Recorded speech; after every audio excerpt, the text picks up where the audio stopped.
Okay, so when you get into the Ubuntu box here, make sure that you are logging in as the student, all right? It defaulted to the guest session for me, and I had to work through that, but make sure you're on student, okay? And then the password is secure password.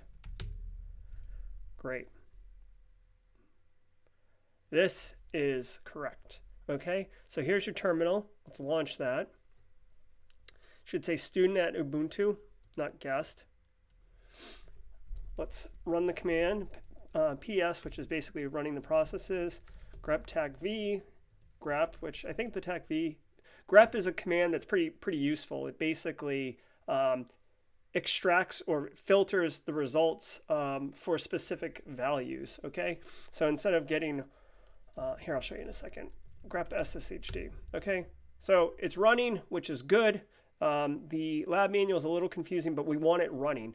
And just as a quick aside, just to explain grep, right? So if I run just pseaf, you see all the results.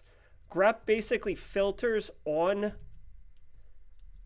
the results of whatever it is you're running. See, I'll just do the grep sshd. See how it basically or I did SSD, whatever. You see how it filtered on that, right? SSH, we can do that. Again, it's finding what you want, right? So that's the power of grep. That's not really the point of the lab, but I wanted to share that with you.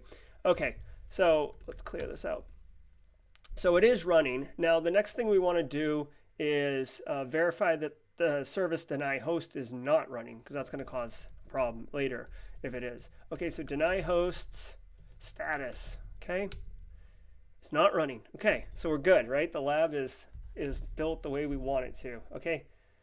All right, so let's look where denied hosts actually go. So we're going to do sudo grep hosts deny /etc/deny hosts grep tac v # or hashtag, depending on what you're into. All right, and then secure password is the password. There we go. So it's going to etc host.deny. Very good. All right, so now our victim machine, for lack of a better term, is configured. So let's go into our Kali box, right? By clicking Kali up here. Yep. All right, now classic Kali, we're going to log in with root and Tor, right? User root. Password is root backwards, Tor. We're in. Okay. So like everything else in Kali, we're going to go to the terminal because that's where we get paid.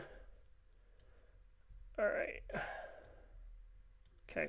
Now, what we're going to do is we're going to SSH to student, right? So student is the account, and 168.1.50 is that Ubuntu machine's IP address, okay? And SSH, if you're not familiar with it, it's a program called Secure Shell, and it basically allows you to remote into a machine that is running the Secure Shell service, right? And we just verified that on the Ubuntu machine. So we're going to do this, and then we're going to run the command uptime once we log in. All right, so now we're trying to connect. There it is. Okay, so secure password. All right, now we have the password, right? So we're not hacking yet, right? We're not leet yet, right? This is just verifying that you can secure shell from the Kali box into the Ubuntu. Again, we're just verifying all this stuff is proper, okay? So let's go back to the Ubuntu machine, and we're going to run this command: accepted password /var/log auth-log grep 203.0.113.2, and I assume that is the Kali box's IP address. Okay. Oh, it's the lowercase p. See, you gotta be specific. Okay, cool. There we go. So now we've again verified that we have a log of the connection into the box, okay? So now let's get cracking, right? We're going to jump back over to our Kali box. Now, remember, we successfully logged in, but that was just to verify stuff. Now we're going to pretend that we don't have the password, okay? We're going to use a program called ncrack.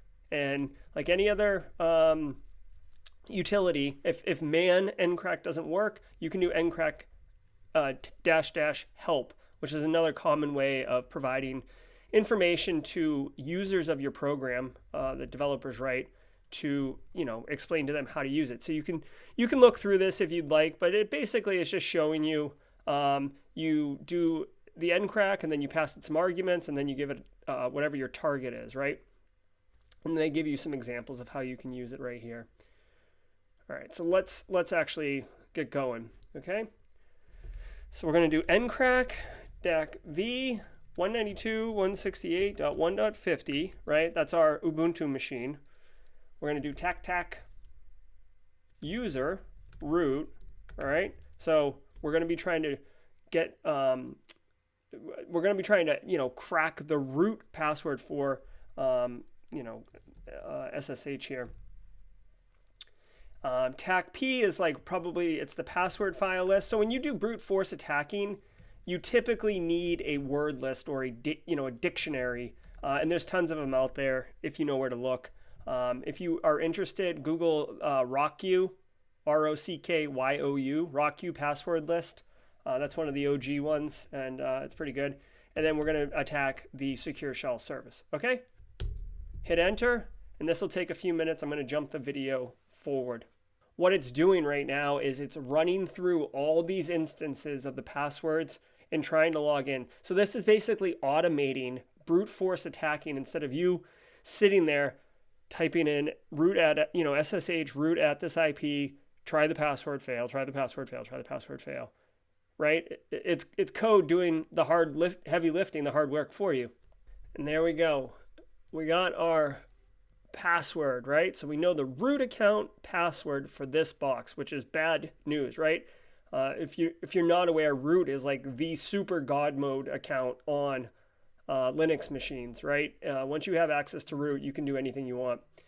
Secure password was definitely a password in the data dictionary. If I went and looked at this password list, I assure you it's in there, and that's how it figured it out. Okay, so now that we have the password, right, we could do, SSH root at the IP, and, it's going to say, well, what's the password? And then you're going to be like, oh, I just cracked it. It's right here. Secure password. I own it, right? So let's go back to the Ubuntu box and take a look here. By the way, to the victim machine, it looks the same, right? It's not like the movies where, the screen starts melting or there's like a Pac-Man eating across the screen as it's being, the passwords are being cracked on it. All right, so let's do sudo service deny hosts. Again, I'm following the lab manual. Start. We're starting the deny hosts service now, right? And this is a defensive mechanism to help protect this machine, right? And this is a technique that can be used. So now it's running. Cool. Let's go back to our Kali box. See how it's asking for the password. Let's control C out of this, right? Let's do this now. SSH student at 192.168.1.50. Now remember, at the beginning of the lab, we did this and it worked, right? We logged in, we verified that. But now we can't do it. And it's because that deny hosts service is running, which is stopping this connection from being made. Again, they allow us to do telnet, which is basically kind of like secure shell, except it's insecure. It's very much like secure shell, except it's not secure. It's not encrypted, right? Credentials are sent in clear text across the wire. And we got the Heisman pushed right out of the box, right? So we are being denied. And that's that deny host service, right? So let us go back to the Ubuntu box really quick and understand why it's given us the problem, right? So grep sshd etc hosts .deny. And you can see it is denying secure shell right there. Now if we go and look at grep failed password var log auth log grep the Cali IP, which is 203.0.113.2, right? And look at all these failed attempts, right? This is grep. This is ncrack brute forcing logins until it found the password it wanted, right? Looks like it didn't take many times, but yeah. This if you saw this in your logs, there's no question that you're being actively attacked for brute force. Like this is also, I want to point out, this is why it's not uncommon for user accounts. Like if you have like 5 bad passwords in a row, it locks the account out for 15 minutes or something like that. That's literally a control that protects from attacks like this. Okay, so if you want, for me, go to the Cali box and just snap a screenshot of the output of your ncrack here. Like show me on your box this part right here, and this will be like what we consider the submission for this lab. I hope you enjoyed it. We're getting a little bit more into the offensive side of the house, the penetration testers, right?